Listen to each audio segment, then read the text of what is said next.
Hello everyone. So last class में हमने discuss किया था calls in arrear, calls in advance, issue of share for consideration other than cash. So आज हम देखेंगे forfeiture and reissue of shares. तो let's begin.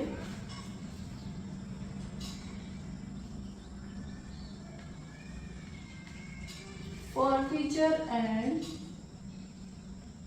री issue of shares. क्या होता है फॉरफीचर? फॉर एग्जाम्पल, ये कोई शेयर होल्डर है श्याम नाम का। ये कोई शेयर होल्डर है, इसने हमारी कंपनी के 1000 शेयर परचेज किए।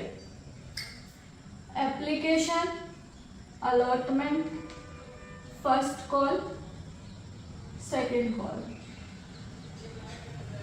एप्लीकेशन पे 4 रुपीज हमने मांगे, 3, 2 एंड 1। एप्लीकेशन का पैसा तो देना ही पड़ता है हर शेयर होल्डर को। फिर अलॉटमेंट में भी इसने पैसे हमको ड्यू होने के बाद में पे कर दिए थे। जब हमने फर्स्ट कॉल का पैसा मांगा, क्योंकि शाम के पास में पैसे नहीं थे, तो वो 2 रुपए के हिसाब से 2000 रुपये फर्स्ट कॉल पे नहीं दे पाया। और फिर जब सेकंड कॉल का टाइम आया तो हमने सोचा कि फर्स्ट कॉल और सेकंड कॉल दोनों के पैसे साथ में ले लेंगे शाम से। लेकिन जब सेकंड कॉल का समय आया, ड्यू हुआ और पेमेंट का टाइम आया, तो ये भी पैसा शाम नहीं दे पाया। अब जब शेयर होल्डर पैसा नहीं दे पाया, शाम पैसा नहीं दे पाया, तो हमने क्या किया कि जो हमने इसको 1000 शेयर इशू किए थे, वो हम इसके कैंसिल कर देंगे।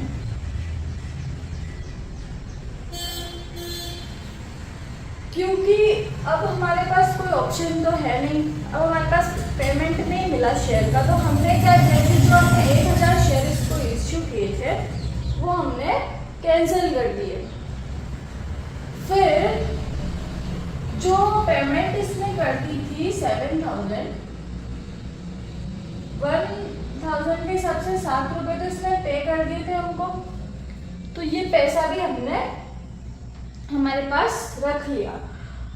देन ये जो शेयर थे 1000, इनको हमने, एक दूसरा शेयर होल्डर था राम, इसको हमने री इशू कर दिए।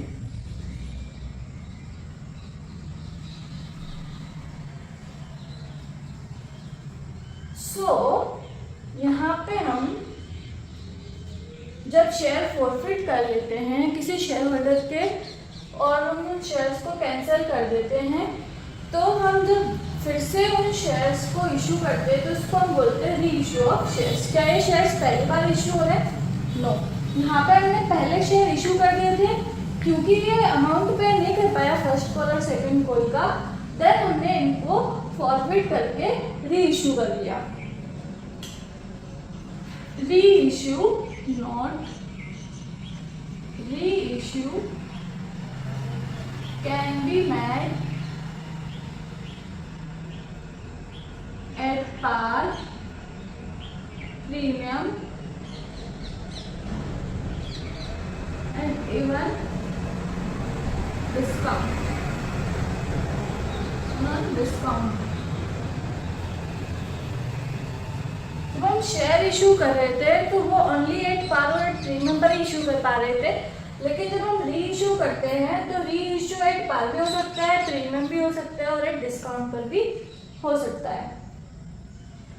नेक्स्ट हम देखेंगे कि फॉरफिट करने के बाद हम जर्नल एंट्रीज क्या करते हैं।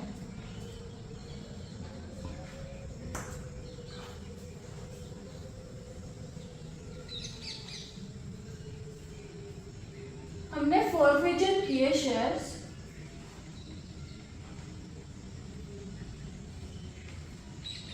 Eight par, at premium.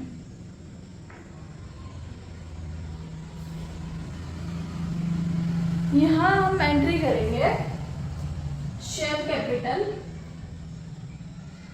Account debit to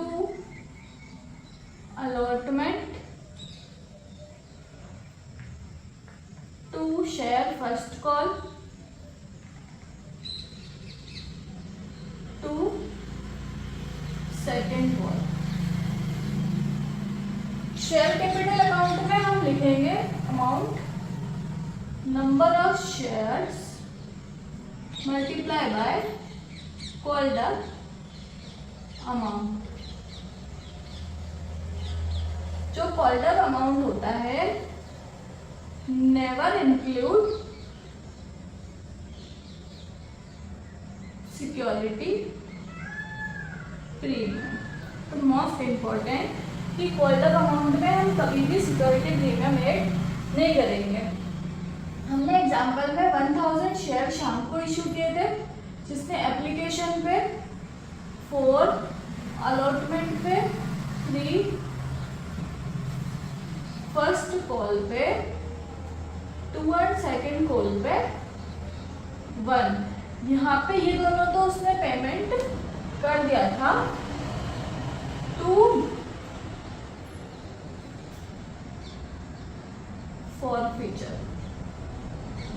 फॉरफिटिंग share. जो पेमेंट हमारे पास हो चुका है वो बैलेंसिंग फिगर से ये निकल जाएगा। तो यहाँ पे हम कैसे यहाँ पे अमाउंट फिल करेंगे। 1000 शेयर कॉल्ड अप अमाउंट था, ये पूरा 10 हमने उससे कॉल्ड अप किया, मांगा तो 10,000 रुपये मांगे। उसमें से हमारे पास एप्लीकेशन का पैसा मिल गया, अलॉटमेंट का भी मिल गया था, लेकिन वो फर्स्ट कॉल और सेकंड कॉल नहीं दे पाया। फर्स्ट कॉल के कितने ने दिए 2 रुपीज़, 2000 रुपीज़ फर्स्ट कॉल के नहीं दिए, एंड सेकंड कॉल के कितने ने दिए 1000।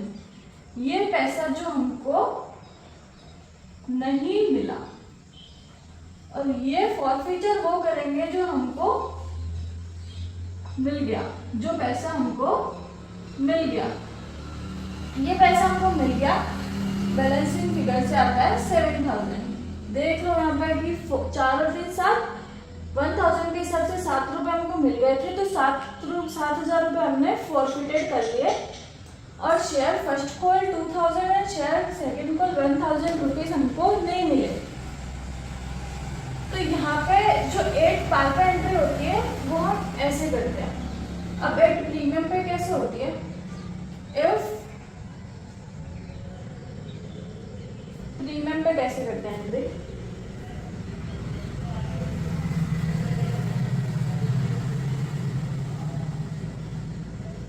नेक्स्ट आता है एट प्रीमियम।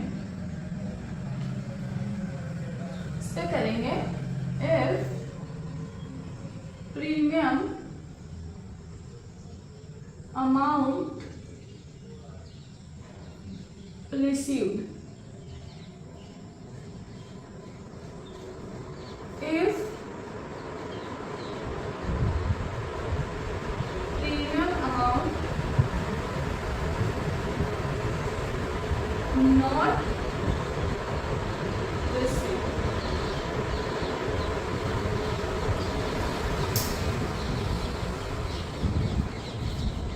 so यहाँ पे if premium amount received और if premium amount not received, जब प्रीमियम का अमाउंट हमको रिसीव हो जाता है, तो जब प्रीमियम का पैसा मिल गया तो हम उसको एंट्री में कहीं पर भी इंक्लूड नहीं करेंगे, इग्नोर कर देंगे।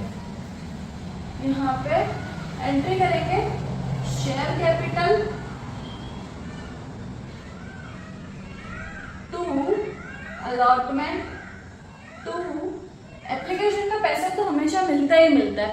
Allotment first call second call होता है कि कोई शेयर होल्डर नहीं दे पाए, first call and to second call to forfeited share. तो तो यहाँ हम देखेंगे कि जो प्रीमियम अगर हमको रिसीव्ड हो गया है, इफ एप्लीकेशन पे हमने मांगा 4+2 प्रीमियम, अलॉटमेंट पे 3 रुपीज, फर्स्ट कॉल पे 2 रुपीज, सेकेंड कॉल पे 1 रुपीज। एप्लीकेशन का अमाउंट सामने दे दिया, अलॉटमेंट का नहीं दिया, फर्स्ट कॉल का नहीं दिया, सेकेंड कॉल का भी नहीं दिया। हमने शेयर फॉरवर्डेड कर लिए, लेकिन यहाँ पे हमको प्रीमियम का पैसा मिल गया था। तो यहाँ पे हम क्या करेंगे कि number of shares multiply by called up amount. Called up 10 होगा, प्रीमियम हम कॉल्ड अप अमाउंट में इंक्लूड नहीं करते हैं, कभी भी प्रीमियम हम कॉल्ड अप अमाउंट में इंक्लूड नहीं करेंगे। 1000 शेयर्स 10+2 प्रीमियम पे हमने इशू किए थे, उस पर हमको सिर्फ एप्लीकेशन का पैसा मिला जिसमें प्रीमियम भी इंक्लूड था, और allotment first call and second call नहीं मिला। यहाँ पे हम देखेंगे 1000 इंटू 10, कॉल्ड अप 10 ही आएगा यहाँ पे 10,000, एंड अलॉटमेंट पे कितना मिला आपको, पैसा मिला ही नहीं, 3,000 नहीं मिले, देन 2,000 इसके भी नहीं मिले फर्स्ट कॉल के, 1,000 सेकेंड कॉल के भी नहीं मिले। बैलेंसिंग फिगर कितना मिलता है 4,000।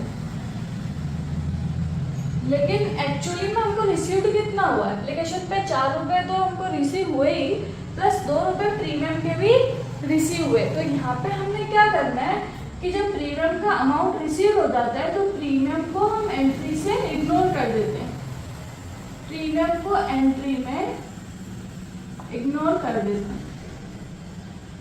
वैसे ही एंट्री होगी सेम एज पार वाली, बस जो कॉल्ड अप अमाउंट होता है इसमें हमको प्रीमियम इंक्लूड नहीं करना होता। देन हमको एक premium amount is not received, जब प्रीमियम का पैसा हमको रिसीव्ड नहीं होता है तो क्या करते हैं हम, फॉर एग्जाम्पल एप्लीकेशन पे हमको मिला 4 रुपीज, अलॉटमेंट पे मिला 3+2 रुपीज, एंड फर्स्ट कॉल पे मिला 2, सेकेंड कॉल पे मिला 1। अलॉटमेंट पे अगर हमको प्रीमियम का अमाउंट नहीं मिला, फर्स्ट कॉल का अमाउंट भी नहीं दे पाया, ये भी नहीं दे पाया, एप्लीकेशन का ही पैसा हमारे पास आया, तो हम यहाँ पे एप्लीकेशन के पैसे आने के बाद में इसकी शेयर फॉरफिट कर लेंगे। एंट्री करते हैं शेयर कैपिटल अकाउंट डेबिट, फिर यहाँ पे एक चीज और आएगी security premium account debit, because यहाँ पे हमको प्रीमियम का पैसा नहीं मिला तो ये लॉस होता है, दैट्स व्हाई हम यहाँ पे प्रीमियम को डेबिट करेंगे। To allotment, to first call, to second call, to forfeited.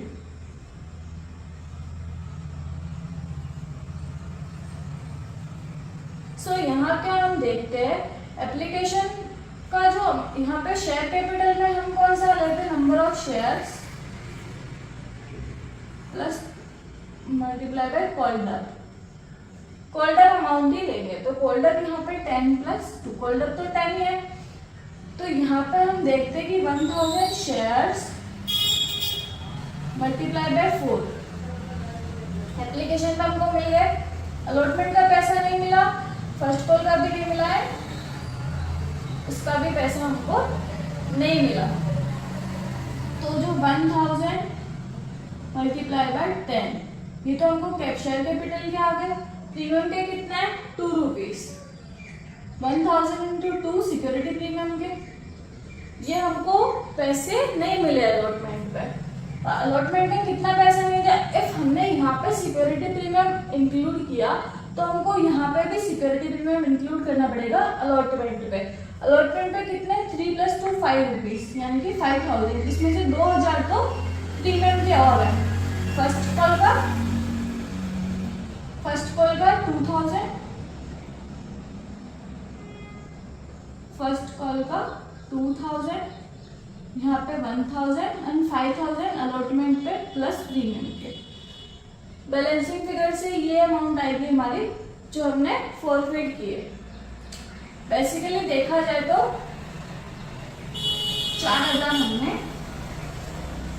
पैसे मिले थे हमको, वो हमने फॉरफिट किए। तो यहाँ पे हम इस तरह से एंट्री करते हैं कि प्रीमियम अमाउंट रिसीव हो जाता है तो हमको लॉस होता है, उसकी एंट्री ऐसी होती है।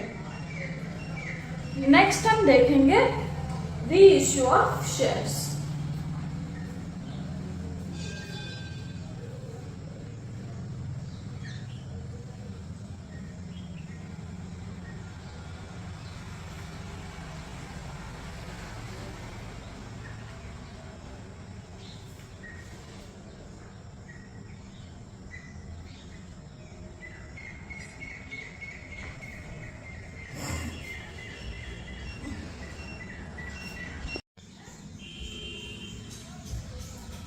अभी हमने देखा कि हम शेयर फॉरफिटेड कैसे करते हैं एंड अब हम देखेंगे कि हम री इशू कैसे करते हैं।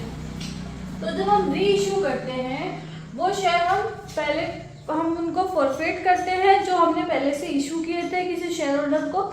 उसने first call allotment, second call या कोई इंस्टॉलमेंट का पेमेंट नहीं कर पाया, इसलिए हमने उनको फॉरफिट कर लिया, देन हमने उसको री इशू किया। फॉर एग्जाम्पल श्याम जिसके पास 10,000 शेयर्स है तो ₹10 एप्लीकेशन अलॉटमेंट फर्स्ट कॉल 5, 3, 2। यहाँ पे फर्स्ट कॉल का पेमेंट नहीं कर पाया तो हमने उसके शेयर फॉरफिट कर लिए। फॉरफिट करते हैं तो हम क्या एंट्री करते हैं, share capital account debit to allotment, लेकिन अलॉटमेंट का पैसा तो इसने दे दिया, to first call to share forfeited. Share capital में कौन सी अमाउंट लिखेंगे, number of shares multiply by called up amount. Called up यहाँ पे जो जितना कंपनी ने मांग लिया है उस पूरे अमाउंट को हम कॉल्ड अप बोलते हैं। 5, 3 और 2 यानी कि 10 के 10 पूरे कंपनी ने कॉल कर लिए हैं। यहाँ आगे शेयर फॉरफिट किए तो यहाँ तक पूरा अमाउंट कॉल्ड अप माना जाएगा। माना कि यहाँ पे कंपनी ने शेयर फॉरफिट किए तो सिर्फ अलॉटमेंट का ही पैसा कॉल्ड अप किया था। तो जितना कॉल्ड अप यानी कि जहां तक आपने मांगा कंपनी ने उसको हम कॉल्ड अप अमाउंट बोलेंगे। तो 10 के 10 यहाँ पे मांगे 10,000 शेयर्स थे at ₹10, 1 lakh rupees, 10,000 into 10 and यहाँ पे जो फर्स्ट कॉल का पैसा नहीं दे पाया कितना, ₹2, 20,000। फॉरफिट कितना किया, 80,000। सो बेसिकली हमने शेयर होल्डर के 80,000 रुपए हमने रख लिए। क्यों, क्योंकि वो लास्ट कॉल के 20,000 रुपए नहीं दे पाया। अब हम इन शेयर्स को री इशू करते हैं। री इशू के लिए हम करेंगे एट पार पर इशू कर सकते हैं, एट प्रीमियम पर कर सकते हैं एंड एट डिस्काउंट। ये री इशू हम डिस्काउंट पर भी कर सकते हैं। एट पार के लिए हम क्या एंट्री करेंगे, जैसे कि हम पैसा लगाते हैं वो एंट्री करते हैं, वही same entry, bank account debit to capital account, bank account debit to capital account. यानी कि 10 का जो शेयर हमने फॉरफिट किया उसको हम 10 में ही वापस री इशू कर रहे हैं। तो अपने पास कितना आएगा, 1 लाख रुपीज। 10,000 शेयर 10 पे वापस री इशू कर लिए, 10 रुपए हमने किसी दूसरे शेयर होल्डर से ले लिए। माना कि राम को हमने री इशू किया और वहां से हमने एक पार पे करके 1 लाख रुपए राम से ले लिए। एक प्रीमियम पे कर रहे हैं, bank account debit to security premium to share capital. यहाँ जो ये प्रीमियम है ये कंपनी को बेनिफिट है, पहले तो हमने प्रॉफिट किए और हम उसको प्रीमियम पे इशू कर रहे हैं, तो जो बेनिफिट है उसको हमने सिक्योरिटी प्रीमियम रिजर्व में ट्रांसफर करेंगे। बैंक में कितने रुपए आएंगे, फॉर एग्जाम्पल हमने 20% प्रीमियम पे री इशू किए यानी कि 12 रुपए पर, तो जो हमारे पास 1 लाख आ गए थे हमारे पास कितने आ गए 1,20,000। प्रीमियम के कितने होंगे इसमें 2 रुपए यानी कि 20,000 और 1 लाख शेयर कैपिटल के। नेक्स्ट हमारा आता है, ये वेरी इंपॉर्टेंट है कि हम डिस्काउंट पे रीइश्यू करते हैं। फॉर एग्जाम्पल अगर हम कोई लॉस होता है हमको तो उसको तो हम हमेशा डेबिट ही करते हैं, यहाँ पे हम डिस्काउंट पे रीइश्यू कर रहे हैं, हम कंपनी को लॉस है तो हम यहाँ पे लॉस नहीं लिख के उसको शेयर फॉरफीचर लिखते हैं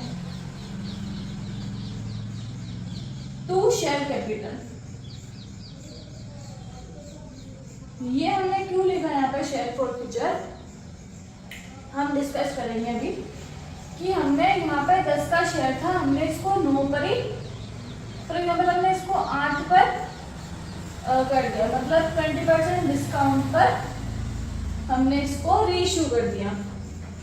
अब डिस्काउंट पर रीइश्यू करेंगे तो 8 रुपए हमको मिले यानी कि 80,000, 20,000 रुपए का हमको लॉस हो गया जिसको हम शेयर फॉरफीचर में डाल रहे हैं, और शेयर कैपिटल कितना हुआ 1 लाख। अब यहाँ पे शेयर फॉरफीचर क्यों लिखा, बिकॉज शुरू हम देखते हैं कि यहाँ पे जब शाम के पास 10,000 शेयर थे उसने 5 रुपए एप्लीकेशन के रुपए दे दिए थे, अलॉटमेंट के 3 रुपए दे दिए थे, हमारे पास टोटल 80,000 रुपए तो आ गए थे, बस ये सिर्फ 20,000 नहीं दे पाया इसलिए हमने उसके 80,000 भी अपने पास रख लिए। तो जो ये 80,000 रुपए है ये कंपनी का कैपिटल नेचर का इनकम है, तो ये तो जो इनकम है ये तो हमारे पास है भी 80,000 रुपए, तो जब हम इस शेयर को रीइश्यू करेंगे डिस्काउंट पे, यहाँ हमको जो नुकसान हो रहा है वो हम इस प्रॉफिट से भी ले सकते हैं, तो इसीलिए जो फॉरफीचर का प्रॉफिट होता है हम इस शेयर फॉरफीचर से जो हमारे पास पैसा आया होता है उसमें से हम ले सकते हैं।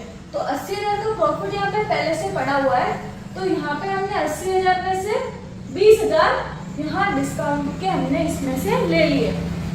जब हमने पार पे इशू किया तो हम यहाँ पे इसको कैपिटल रिजर्व में ट्रांसफर करेंगे।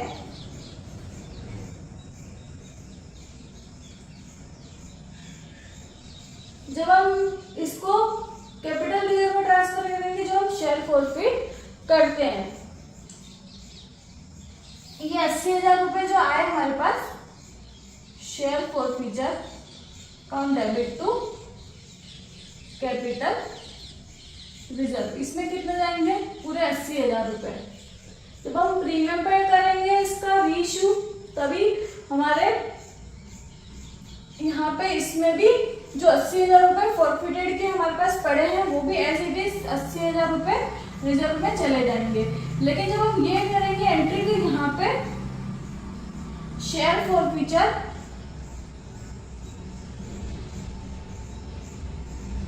अकाउंट डेबिट टू रिजर्व में कितने जाएंगे 20,000 हमने शेयर फॉरफिटेड 80 में से 20 हमने इस लॉस में यूज कर दिए, तो यहाँ अब हमारे बचे 60,000, तो जो कैपिटल रिजर्व में जाएंगे वो 60,000। अगर हमने पार पे इशू किया तो हमको कोई नुकसान नहीं हुआ, तो पूरे के पूरे 80,000 हमारे कैपिटल रिजर्व में चले जाएंगे, share forfeited to capital reserve. और जब सिक्योरिटी प्रीमियम पे इशू करें तो ऑलरेडी हमको 20,000 का फायदा हो रहा है यहाँ पे, तो इसका यूज ही नहीं हुआ हमारे पास जो हमने फॉरफिट किए पैसे, तो इसको हम as it is capital reserve में ट्रांसफर कर देंगे। लेकिन जब डिस्काउंट पे हम रीइश्यू करेंगे तो जो डिस्काउंट का लॉस होता है उसको हम फॉरफिट शेयर फॉरफिटेड से ले सकते हैं। जो 80,000 का नुकसान हमको फायदा यहाँ पे, जो 20,000 का नुकसान हमको यहाँ पे हुआ वो इस 80,000 के प्रॉफिट में से हम कवर कर लेंगे, जो बचेगा उसको share forfeited to capital reserve में ट्रांसफर कर देंगे। 60,000 80,000 का हमारे पास फॉरफिटेड अमाउंट था, जो हमारा कैपिटल नेचर का प्रॉफिट था, उसमें से हमने जो 20,000 डिस्काउंट पे रीइश्यू करा उसके अलग काउंट कर लिए, तो हमारे पास जो कैपिटल रिजर्व में जाएगा अमाउंट वो 60,000। So thank you so much. Video अच्छी लगी तो like share and subscribe. Thank you.